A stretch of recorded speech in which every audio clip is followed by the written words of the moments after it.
What's going on, everybody? I would like to welcome you back to another episode of the Chasing History podcast. Hang loose. Yeah. You know my man Brian over here.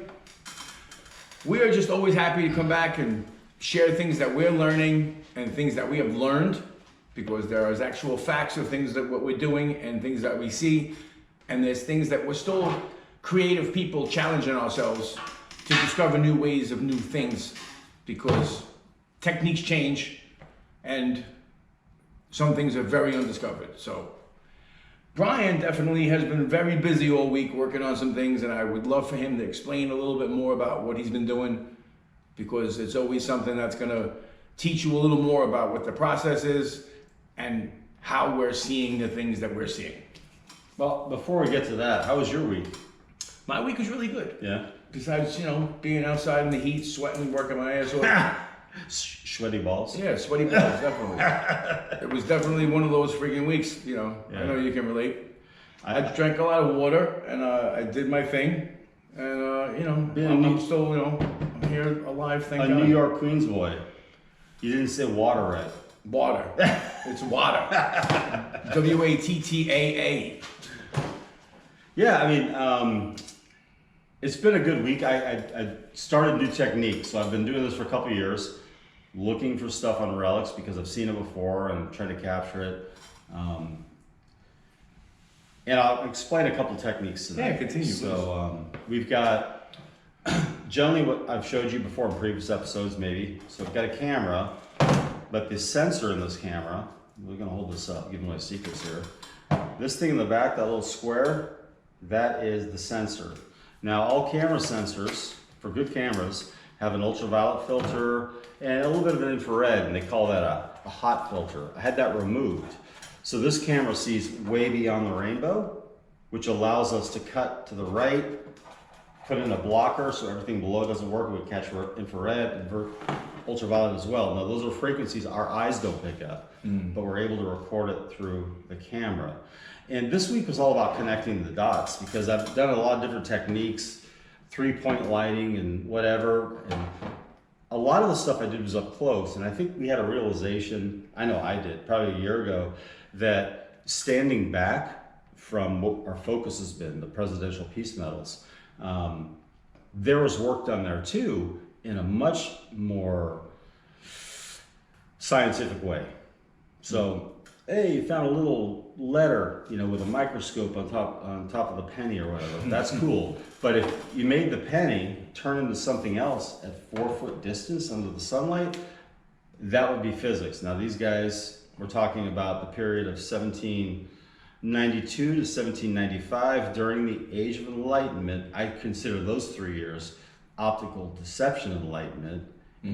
What's an optical deception? Something they put on something that you can't see when they make it. And later it'll reveal itself unless you know how to look for it to begin with. So you make a template, lighting, and they've got the government approved engraving that they can do. Now how do they make it unique? They would put some other stuff on there, but when they showed it to the boss, or the VIP, whoever that is, he wouldn't see that. So he'd go thumbs up. And you're playing games because you were quantum physicist level at that point. And the boy we're talking about is David Rittenhouse. I just got this collector's edition, $8.50 in 1964. This is written by Brooke Hindle, and it was stolen from the Brooklyn Public Library. Brooklyn's in the house. I still got the card in it. Oh man, this is shout out to my people in Brooklyn who jacked this book and it got into Brian's hands somehow. The only way this book was taken out of Brooklyn. Do we know when it was taken? Like, when's the last time this book was checked out? Can we see that on the card? I don't know. There should have a year on the card. It says deck. It doesn't. If you look at the back of it, does it have any dates left? No, nothing. Yeah. Usually you gotta write. Oh, there's probably 2 cards in there. This is the you have to placeholder. write when the last time this book was taken out. Yeah. That's funny. Central Service, Grand Army Plaza. $8.50. Look at that. Somebody's just like.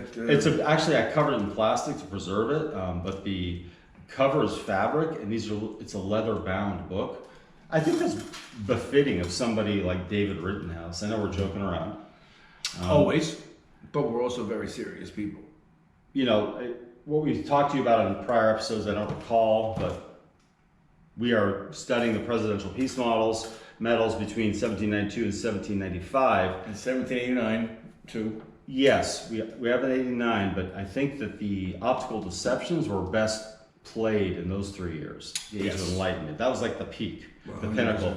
This guy died in 96. Now, who is David Rittenhouse? Was he a metalsmith? Was he a silversmith? He wasn't. And bear with me for a second. I'm going to read this real quick. Where's my glasses? Oh, shit, I didn't bring them. One of the major figures of the American Enlightenment, David Rittenhouse rose from working as a mechanic and a clockmaker of exquisite craftsmanship to informed, careful astronomy and effective experimental work in optics, magnetism, and psychology. Then he turned to public service. David Rittenhouse created an aurora, which is a mechanical version of the planets, the solar system. You've probably seen those hanging from the ceiling, and the planets are on little poles and they spin around. He made the first one.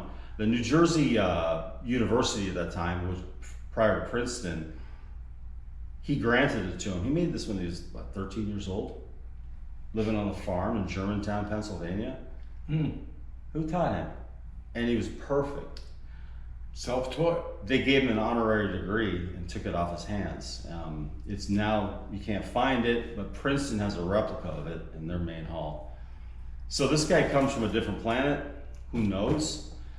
He got into medical instrument making in his 20s.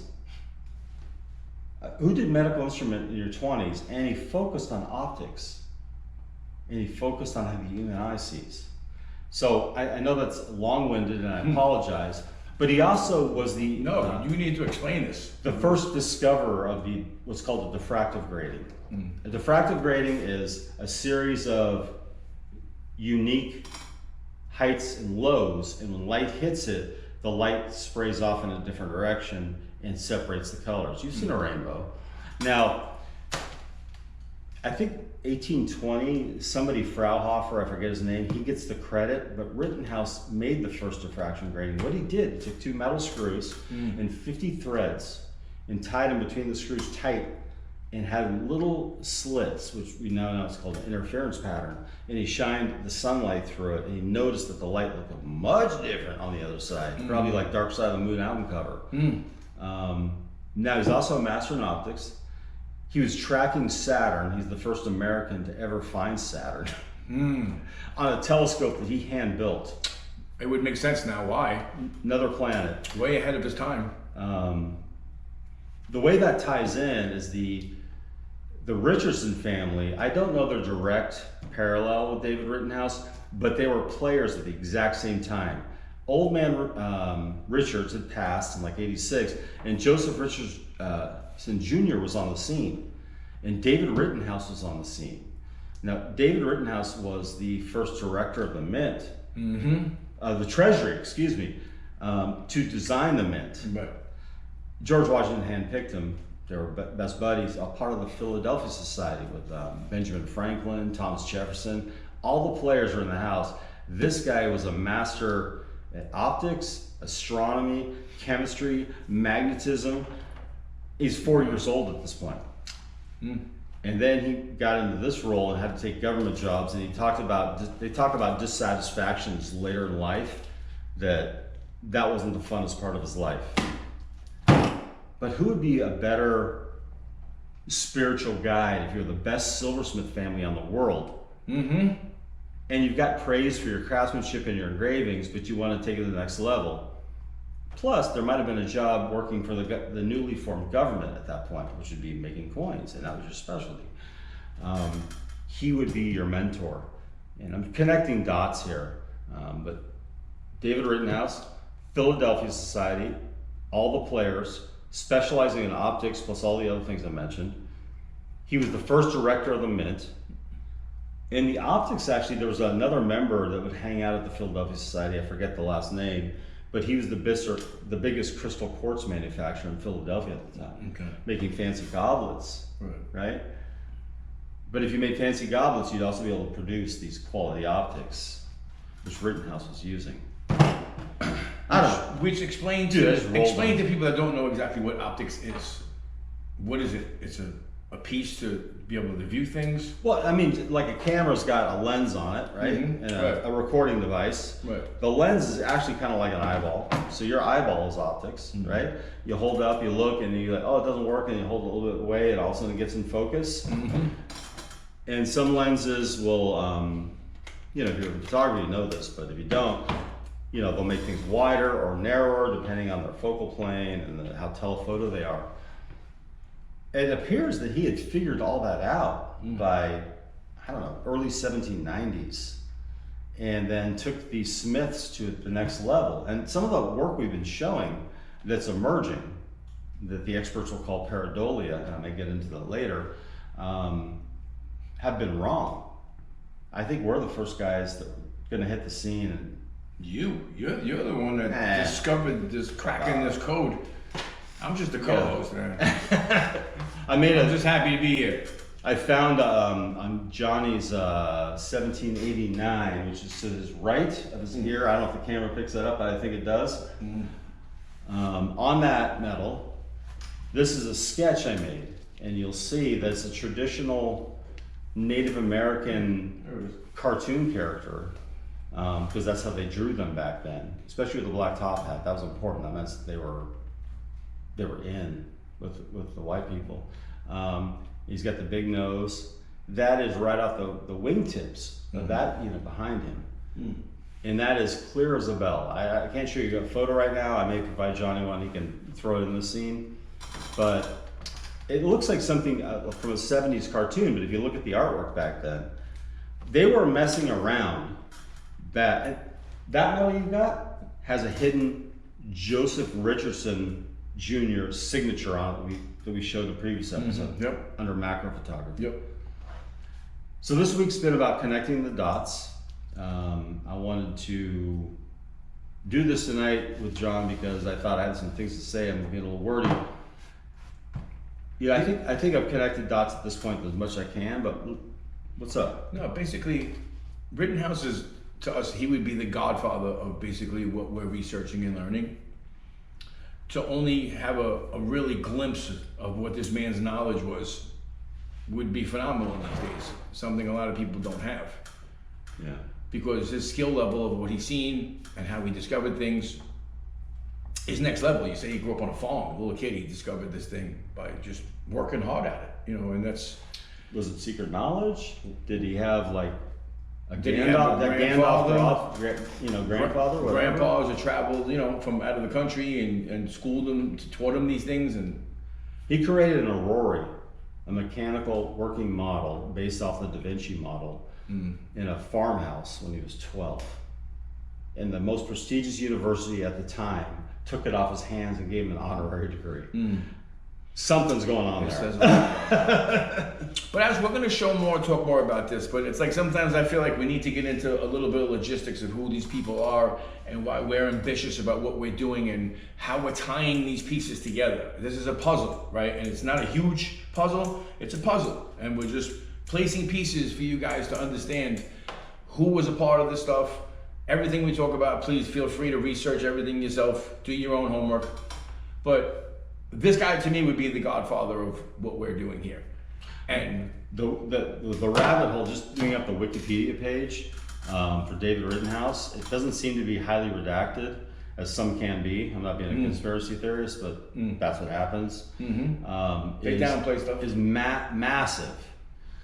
And it goes on and on. So the aurora we're talking about, I don't know if I pronounced that right. Right, so Wikipedia yourself, David Rittenhouse. In 1770, he died in 96, he lived 65 years, he would have been, I don't know, middle-aged, not middle-aged, but back then he would have. Rittenhouse completed an advanced aurora, that is a mechanical model of the solar system. In recognition of the achievement, the College of New Jersey granted Rittenhouse an honorary degree, and now there's a whole wing on Princeton named after him. So something hooks up.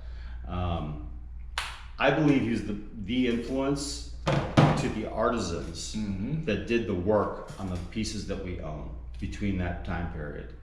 Oddly enough, I've never seen anything or read any of your books, because you've got a big library, Indian peace medals that talk about any spectacular ones after 1795, although they continue to make them for decades. So he died in 96, and all of a sudden, boom, it was like government printed, stamping, no engraving. I think the seekers died with him, and we've kind of been reverse engineering that. When I first got into this, I discovered the diffractive grating thing. I was like, oh, that's a rainbow, and you could shine light on a piece of stainless steel at an angle, and if there's, whatever. And I said that connected with my experience in macro photography and other photography anyways. What if somebody back then had figured out how to build chromatics with sunlight, then built a discipline to hide stuff in plain sight using chromatics to do the art, and then when you subtract it, you can't see it, so they can hold it up to the boss and say, hey, there's the medal you wanted. Maybe some people in his inner circle, whoever they were, knew what to look for, and they go, oh, nice work. Now what we're seeing on the medals, wherever they work that, the silver content, based on how much silver they are, become darker and blacker, and that stuff becomes apparent. I think in the previous episode we showed the Indian head, the whole thing, and the smaller faces and stuff. That's because that's pure silver, probably 98%. We never had it XRF tested. And they worked it so much, but it's more volatile to oxidation. We know that's silver smooth, and that's why the black is coming to the surface. And they got more advanced. That was 92. In 95, they did a champagne finish on Greek firewash. You look behind, in the cube, right here. This thing is a 1795 Treaty of Greenville that I believe is of Rittenhouse. It has to be, or one of his disciples, because it's so finely tuned. I noticed that between those, I don't know, 3-4 years, what you call them, 92 to 95, there was huge jumps in technology in the metals. Right. The 89 looks crude. It looks sick, but it still looked crude. The 92s, you would go either way. Super fine work or crude work. My version is crude and artistic, and I think that's why it's valuable. And then by the time you get to the 95s and stuff, as exampled with the Treaty of Greenville, but that's a good stereotypical example of the finest work at the time. That's got a champagne patina on either side, and when light hits it, it creates its own chromatics. You shine white light on it at certain angles, it goes rainbow. So they'd figured it out, but that's math. You look up diffractive grating on Wikipedia, and you will go down a rabbit hole. Scientists use it all the time. So we did start some new techniques this week. Behind us, we've got an ultraviolet cube, we've got some white light, to show on the video. We've been using high-powered UVs. That's a high-powered UV. These flashlights, and I've got the serpent's mouth, as I call it, angled as best I can. Now, this probably is not a great representation of shooting UV, but what's happening is you see the purple light and the white light, but what we're recording is the light that's hitting it that you can't see, and it's coming back at a different speed. And then we're developing those pictures, looking for hidden stuff. Another technique, I started a bunch of new stuff this week. This I've been doing for a while. I started using Raking Light, and the term Raking Light, for those of you who don't know, I mean, we have white lights, we shine on stuff, is a very focused, sideways lit light. So example, I turn this on, I get these cheap little cardboard duckbills on here, and I get a little band of light. Now, the reason I discovered this, and I thought it applied to the metals, because we shoot on, but sometimes you shoot at an angle, you see crazy stuff. Archaeologists, like old Italian churches, 800 years old, they had flagstones in the congregation house, and people were walking over for 800 years, and the inscriptions that were done with that, a chisel and hammer and the marble have been worn, and they were trying to take quality photos, and they couldn't get them. Like, I think that says whatever, Ciora, but there's a G. They started using Raking Light, which has been something for cityscape photography for a long time. And what you do, imagine this is the relic and it's flat, whatever it is. You shine the light across it. Now for the hand engraved stuff, what's going to happen is the little indentations, a raking light going across it, if you angle it this way, will capture that light and cast a long shadow behind it. Small in our eyes, but long in terms of the dimensions. And everything will go boom. Using a raking light has blown my mind this week. I've done this before, but I didn't have a name to it, so I started researching it. I'm a dummy for photography, you probably heard of it before. But this is important. There's a lot of things that are important. And, you know, we talked about this before, you know, behind the scenes. We're both guilty of, we have a lot of things and we work on a lot of things, and sometimes we skip over things and work on certain things and We don't realize well. things that we have. No, we're multitasking to death, but it's just that, like, sometimes, like you say, we jump around from this piece to that piece. Because fortunately, we are victims of our own circumstance, because we have a lot of stuff and we only have so much time to really get into doing these things that sometimes the setup takes an hour. The setup is, forget about it, you know. It's like shooting a fucking movie, you know what I mean? You gotta set the scene up, you gotta make sure this is right, the lighting, the distance. He still tells me things about cameras. I'm like, you're talking to a Polaroid guy. I don't fucking know, you know. I don't even know who's gonna watch this or understand anything we're talking about. Nobody watches this. The original videos, we showed you some of the pieces. We're not showing you this tonight other than the distance, but just listen to what I'm talking about. So another version of penetrating the surface and looking for anything that's intentional is a laser, and a diffused laser. So I call it scatter shot. So normal laser pencil or laser pen, whatever you call it, the little red dot your cat chases around the kitchen, this does that, but I'm able to defocus it. And guys who do holography photography and stuff like that, they will use the dots to wrap around the object. So I don't know if this translates, but if you see the metal right now, you'll see a band of red light. That's like 100,000 little laser pointers. Now, if you get that in good coherence, what it does, it fills all the, what I call pits and valleys of the metal, the highs and lows, at a micro detail, and makes it more resolute. I got a tip from a guy who knows things about lasers anyways. This is a new technique this week. This is a new technique this week. Although I've done this before, I know what it's called, now I've been focusing on that. All inspired by Mr. Dr. because he was the author of the diffractive grating before Fraunhofer in the 1820s, who got the credit. And then he was such an advanced mathematical mind. I don't understand how somebody could be so smart with so little education. He wasn't dumbed down yet. That's what it was. Yeah, but education became he had fire. A curse. He had fire in his mind, and I think the government smashed him down at the end when they made him the first treasurer of the mint, because he talks about that before he died. And you just don't get that being a guy coming off a farm. You know. So this guy, David Rittenhouse, the astronomer, the optician, all that, I'm trying to make the parallel that maybe he was the mentor for Joseph Richardson Jr., the best silversmith in the world at the time. Is that he became the head of the mint, and when he died, Joseph Richardson Jr. became the head of the mint. Okay, that's a parallel. It's too damn close. Okay, and they were all appointed by who? George Washington. Okay. All members of the same Philadelphia Society with Benjamin Franklin and Thomas Jefferson, who talked about a lot of scientific principles and things that, you know, we explain away in our history books, but there's been like, how did he know that detailed analysis?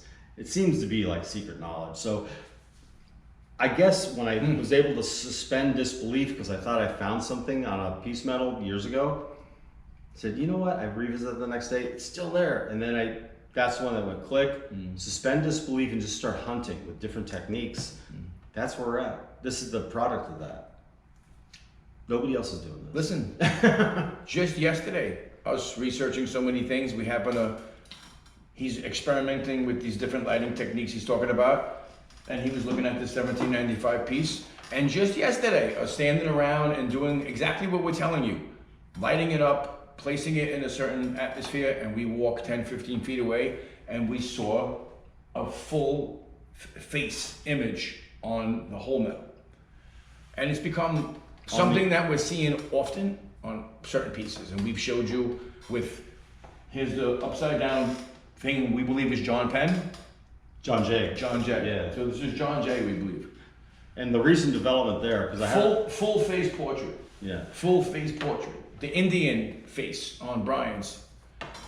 Full face portraits. I had gone down the rabbit hole looking up how somebody maybe stained a metal, because I always thought it was paint that we put on to fill in details. And then I realized the more silver content with the chemicals coming to the top. But through that research process, I heard a thing called sympathetic staining. And sympathetic staining, was it the Culver boys? They were a spy ring. Anyways, George Washington commissioned John Jay's brother, David or somebody, to create secret hidden ink for the Revolutionary War so the British couldn't read it.